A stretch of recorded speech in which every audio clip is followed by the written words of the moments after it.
तुमचं मन जे विचार करतं तेच घडतं. तुम्ही मनातनं जे ठरवता तेच निर्माण होतं. या जगातली कुठलीही गोष्ट तुमच्यावर परिणामच करू शकत नाही. तुमच्या मनातला विचारच तुमच्या मनावर परिणाम करतो. ही सगळ्यात मोठी वस्तुस्थिती आहे. त्यामुळे सगळ्यात मोठी गोष्ट स्वतःला घडवायचं असेल तर आधी स्वतःच्या मनाला घडवलं पाहिजे. हे सगळ्यात गरजेचं आहे. सगळ्यात सामर्थ्यशाली जर कुठली गोष्ट असेल, ज्याला मी अनलिमिटेड पॉवर बँक म्हणतो, ती आहे तुमचं मन. सगळ्यात महत्वाची गोष्ट, ताकदवान मन.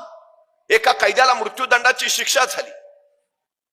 आता मृत्यूदंड देणं म्हणजे त्याला फासावर चढवणं. पण काही शास्त्रज्ञांना प्रयोग करायचे होते. त्यांनी न्यायमूर्तींना विनंती केली की या कैद्याला फासावर चढवून मृत्यूदंड देण्यापेक्षा याला विषारी सर्पाचा दंश देऊन आपण मृत्यूदंड देऊया. न्यायमूर्तींनी मान्यता दिली. त्याच दिवशी त्या कैद्याला सांगितलं, परवा सकाळी 11 वाजता तुला विषारी सर्पाचा दंश होईल आणि तू मरशील, तुला मृत्यूदंड दिला जाईल. 2 दिवस त्या कैद्याच्या डोक्यात एकच विचार होला की मला आता विषारी सर्पाचा दंश होईल आणि मी मरेन, विषारी सर्पाचा दंश होईल आणि मी मरेन. मृत्यूदंडाची वेळ जवळ आली. 10 वाजले. सगळे शास्त्रज्ञ, ते सगळे अधिकारी गोळा झाले. त्या कैद्याच्या डोळ्यावर पट्टी बांधली आणि त्याला सांगितलं, आता काही क्षणात तुला विषारी सर्पाचा दंश होईल आणि तू मरशील. पण प्रत्यक्षात त्याला विषारी सर्पाचा दंश करायच्या ऐवजी शास्त्रज्ञांनी 2 टाचण्या घेतल्या आणि 2 टाचण्या त्याला टोचल्या. त्याला वाटलं झाला, विषारी सर्पाचा दंश झाला. अर्ध्या तासात त्याच्या तोंडातून फेस आला आणि पुढच्या 1.5 तासात शरीर काळं निळं पडून तो मरण पावला. प्रत्यक्षात विषारी सर्प चावला होता का? विषारी सर्प तुम्हाला मारत नाही, तुमच्या मनातला विचार तुम्हाला मारून टाकतो. ही सगळ्यात महत्वाची गोष्ट आहे. तुम्ही सकारात्मक विचार केला तर सगळं सकारात्मक घडेल. तुम्ही नकारात्मक विचार केला तर नकारात्मकच घडेल. हे सगळ्यात आणि सगळ्यात महत्वाचं आहे. तुम्ही कोण आहात काही फरक पडत नाही, तुम्ही विचार काय करता याने फरक पडतो. तुम्ही आता कोण आहात काही महत्वाचं नाही, तुम्ही उद्या कोण बनणार ते सगळ्यात आणि सगळ्यात महत्वाचं आहे. तुमच्या मनात ठरवून घ्या, मला काय व्हायचंय, काय व्हायचंय. जे ठरवाल ते तुम्ही होणारच. जगातली कुठलीही शक्ती त्याला रोखू शकत नाही. ही गोष्ट पहिली लक्षात असू द्या. अनलिमिटेड पॉवर बँक, काही करू शकता तुम्ही, काही. तुमच्या मनात तेवढं सामर्थ्य आहे, प्रचंड सामर्थ्य, अति प्रचंड सामर्थ्य आहे. एका प्रश्नाचं मला उत्तर द्या. जंगलातला सगळ्यात उंच प्राणी कोण? जिराफ. जंगलातला सगळ्यात धूर्त आणि हुशार प्राणी कोण? कोल्हा. जंगलातला सगळ्यात धिप्पाड ताकदवान प्राणी कोण? हत्ती. आणि जंगलातला सगळ्यात वेगवान प्राणी कोण? चित्ता. आणि जंगलचा राजा कोण? का? सिंह का? तो जिराफासारखा उंच नाही, हत्तीसारखा धिप्पाड नाही, चित्त्यासारखा वेगवान नाही, कोल्यासारखा हुशार नाही. मग सिंह राजा का? सिंहाला कुणीतरी विचारतं, तू राजा का? सिंह म्हणतो, मला वाटतं म्हणून. सिंह राजा का? त्याला वाटतं म्हणून. प्रश्न हा आहे की तुम्हाला काय वाटतं, तुम्हाला काय व्हायचं आहे ते तुम्ही होणार. वाटणं महत्वाचं आहे. तुमच्या आई वडिलांना काय वाटतं अजिबात महत्वाचं नाही, तुमच्या टीचर्सना काय वाटतं अजिबात महत्वाचं नाही. तुम्हाला काय वाटतं ते सगळ्यात आणि सगळ्यात महत्वाचं आहे. सगळ्यात महत्वाचं ते वाटणं पहिल्यांदा घडू द्या. ज्याला स्वतःचं ध्येय लवकर ठरवता आलं त्याला अफाट उंची गाठता आली. सचिन तेंडुलकरला इयत्ता 4थी मध्ये कळालं आपण उत्तम फलंदाजी करू शकतो. त्याच्या वडिलांनी सांगितलं, तुला हे करायचं आहे ना, कर. सचिन तेंडुलकर खेळत राहिला, खेळत राहिला. 16व्या वर्षी मैदानावर उतरला, जागतिक कीर्तीचा फलंदाज झाला. इरफान पठाण 9वीत असताना क्रिकेट खेळायला लागला, तोही भारतीय संघात गेला. पण सचिन तेंडुलकर इतकं यश त्याच्या वाट्याला नाही आलं का? सुरुवात उशिरा झाली. जेवढ्या लवकर सुरुवात कराल तितकं अधिक अधिक अधिक तुम्ही उंचीवर जाल. हाच काळ आहे. तुम्ही ठरवून घ्या काय व्हायचंय, ठरवून घ्या. अफाट ताकदीचे व्हाल, अफाट उंचीवर जाल. सगळ्यात महत्वाचं आहे ते. सगळ्यात. एका राज्याचा प्रधान जंगलातनं निघाला होता. त्याच वेळी त्याचं लक्ष एका झाडावर गेलं. त्या झाडावर एक गुराख्याचा पोरगा त्या झाडाची फांदी छटत होता. त्याच्याकडे बघून प्रधानाला हसू फुटलं. याचं कारण तो गुराख्याचा पोरगा ज्या फांदीवर बसला होता तीच फांदी कुऱ्हाडीने तोडत होता.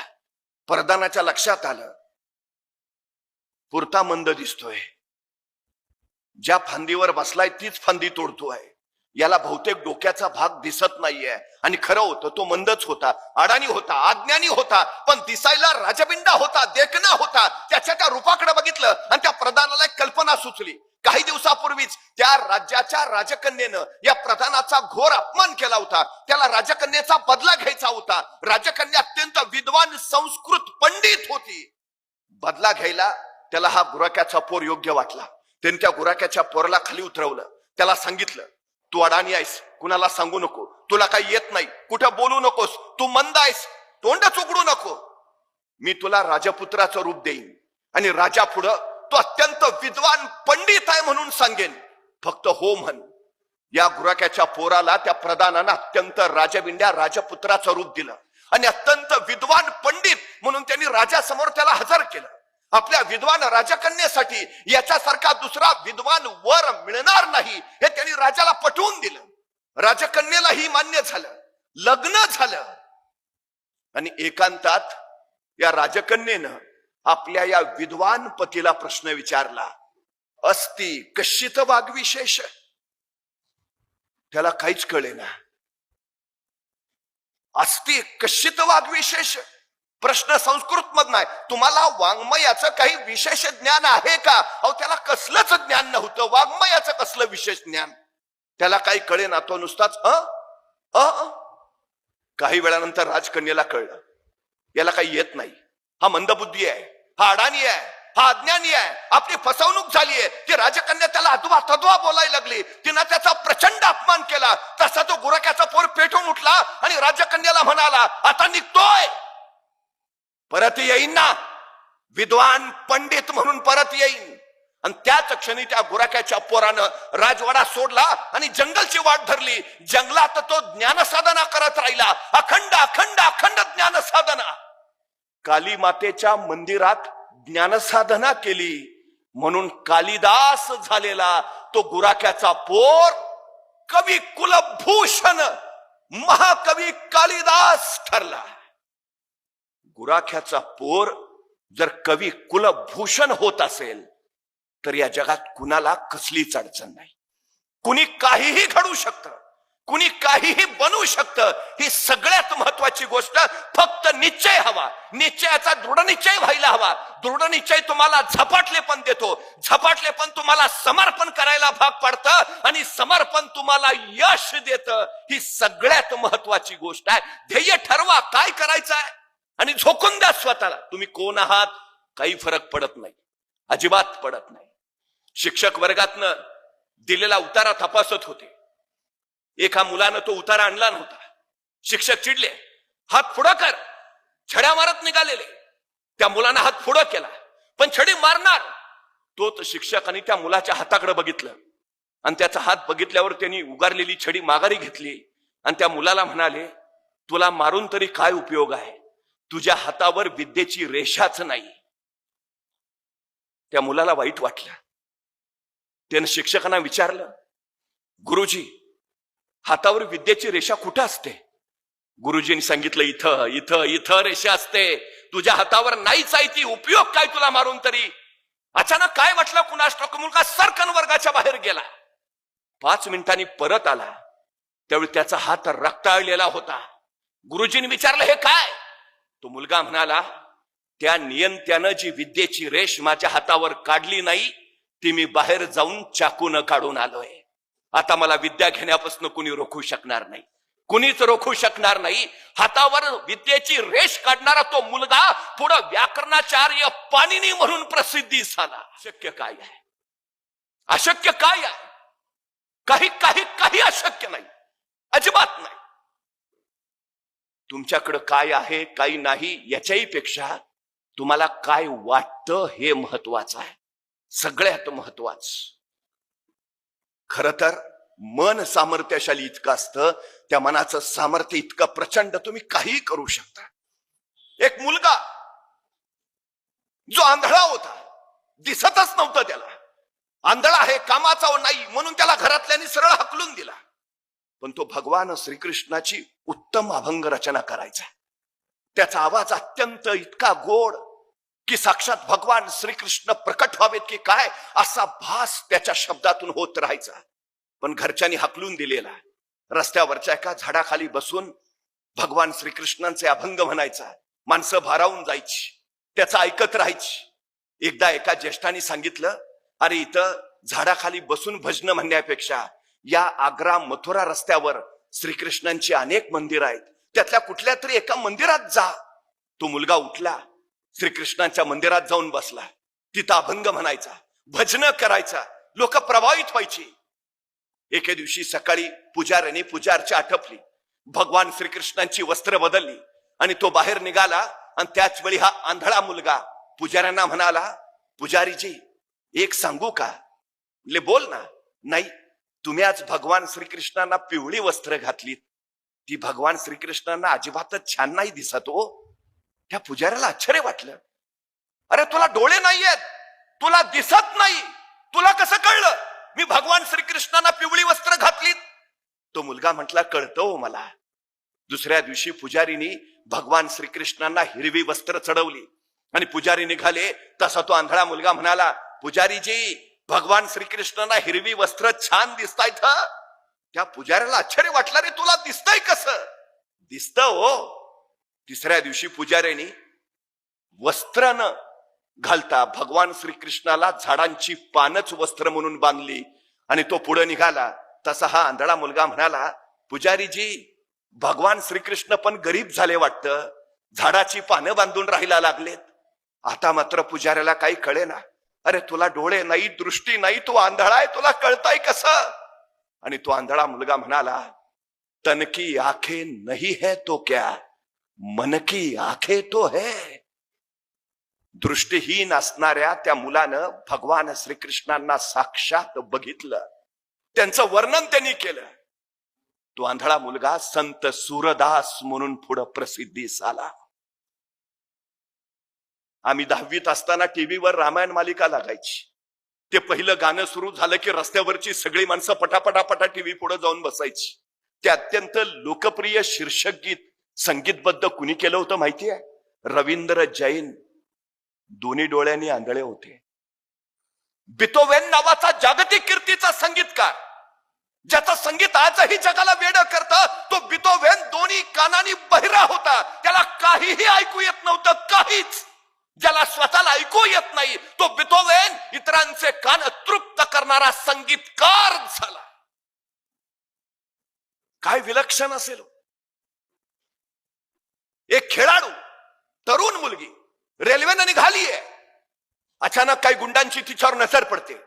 तिच्या गळ्यातल्या सोन्याच्या चैनकडे त्यांचं लक्ष जातं. ती हिसकावण्यासाठी ते धडपड करतात. ती तरुण मुलगी खेळाडू त्या गुंडांचा प्रतिकार करते. चिडलेले गुंड तिला सरळ रेल्वेतनं ढकलतात. ती समोरच्या रुळावर पडते. भरधाव वेगानं दुसरी रेल्वे येते. तिच्या पायावरनं सरकन जाते. तिचा पाय काढावा लागतो.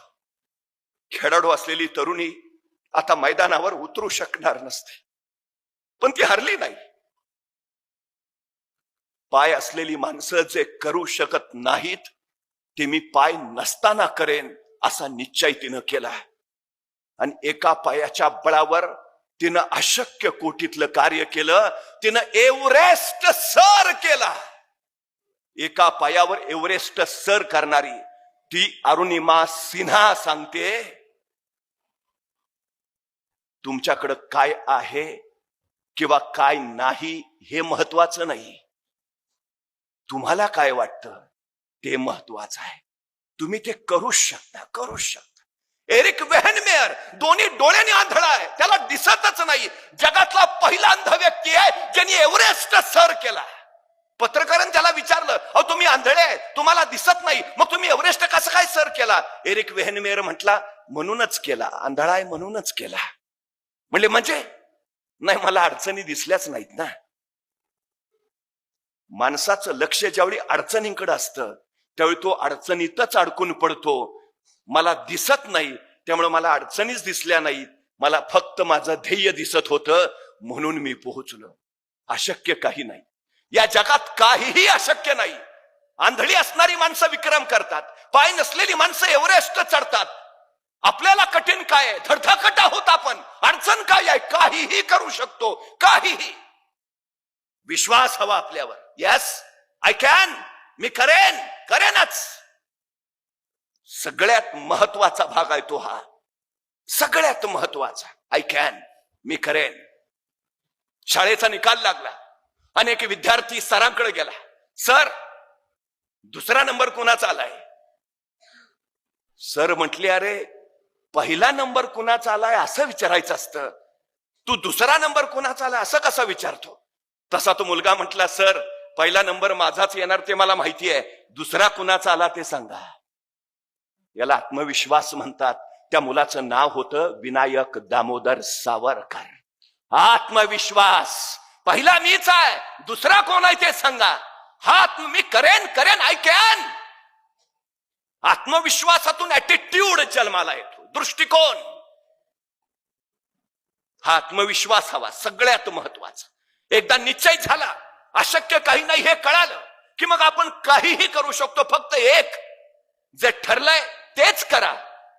पर्याय ठेवू नका, अजिबात ठेवायचं नाहीत, अजिबात नाहीत. आमची हल्लीची अडचण काय झाली माहितीये? मी परवा एका मुलाला सहज विचारलं, काय रे 100 मीटर पळशील का? तो 5 मिनिटं माझ्याकडेच बघत बसला. अरे म्हटलं 100 मीटर पळशील का? मग त्याने हळूच विचारलं, 100 मीटर म्हणजे किती?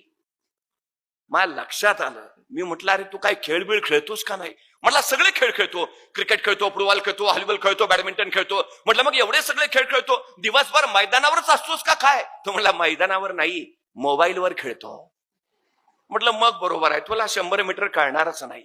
मग त्याला सांगितलं, इथून तिथपर्यंतचे अंतर आहे, त्याला 100 मीटर म्हणायचं, पळशील का? म्हटलं करतो प्रयत्न. आता तुला काय 5 किलोमीटर सांगतोय का पळायला? 100 मीटर. तो म्हणला करतो ना प्रयत्न. मग त्याला मी विचारलं, बरं मला सांग, हे 100 मीटर अंतर पार करायला तुला किती वेळ लागेल? तो 5 मिनिटं अंतरच बघत बसला. अरे म्हणलं सांग ना. मग हळूच म्हटला, 5 मिनिटं तरी लागतील. 100 मीटरला 5 मिनिटं? अरे ऑलिम्पिक मध्ये हुसेन बोल्टचं रेकॉर्ड 9.98 सेकंदाचा आहे. हुसेन बोल्ट 10 सेकंदात 100 मीटर पळतो. तू 15 सेकंद म्हण, 20 सेकंद म्हण, 25 सेकंद म्हण, का 5 मिनिटं? माझं मला माहिती आहे ना. अरे तुला सांगितलं ना 5 मिनिटं लागतील. मला सुचायचंच बंद झालं. तेवढ्यात त्याचा मित्र धावत आला. ए पळ, कुत्रा पिसाळलाय. एवढ्या भयान वेगात पळत सुटला. 7 सेकंदात 100 मीटर. मी त्याला म्हटलं, तू तर हुसेन बोल्टचं रेकॉर्ड मोडलंस. त्याला 10 सेकंद लागतात, तू 7 सेकंदात पळलास. म्हटला मग कुत्रा मागं लागलं होतं. म्हणजे 7 सेकंदात 100 मीटर पळायची क्षमता तुमच्यात आहे. बाहेर कधी आली? संकट आलं तेव्हा. मग संकट चांगली आहेत का वाईट आहेत? संकटांचं स्वागत करायला हवं. संकट तुम्हाला अडवायला येत नाहीत, संकट तुमची उंची वाढवायला येतात. अडथळे तुम्हाला रोखायला येत नाहीत, अडथळे तुमच्यातल्या क्षमता बाहेर काढतात. अडचणी तुम्हाला थांबवायला येत नाहीत, अडचणी तुमच्यातली कौशल्य बाहेर काढतात. संकट, अडचणी, अडथळे यायलाच हव्यात, कारण त्याच तुम्हाला घडवतात. ही सगळ्यात मोठी वस्तुस्थिती आहे, सगळ्यात मोठी. या जगात असा कुणी नाही ज्याला संघर्षाशिवाय काही मिळालंय. कुणी नाही. संधी नशिबाने मिळते, पण यश नशिबाने मिळत नाही, अजिबात नाही. तुम्ही भाग्यवान आहात. तुम्हाला असे आईवडील लाभलेत की जे तुम्हाला शिकवू इच्छितात, जे तुम्हाला काही बनवू इच्छितात. तुम्ही भाग्यवान आहात. तुम्हाला लोकसेवा स्कूल सारखं स्कूल लाभलंय, जे तुमच्यातनं विक्रमवीर तयार करू इच्छितात. नशिबवान आहे तुम्ही. पण संधी नशिबाने मिळेल, यश नाही. त्यासाठी तुम्हाला संघर्षच करावा लागेल, त्यासाठी तुम्हाला कष्ट करावेच लागतील.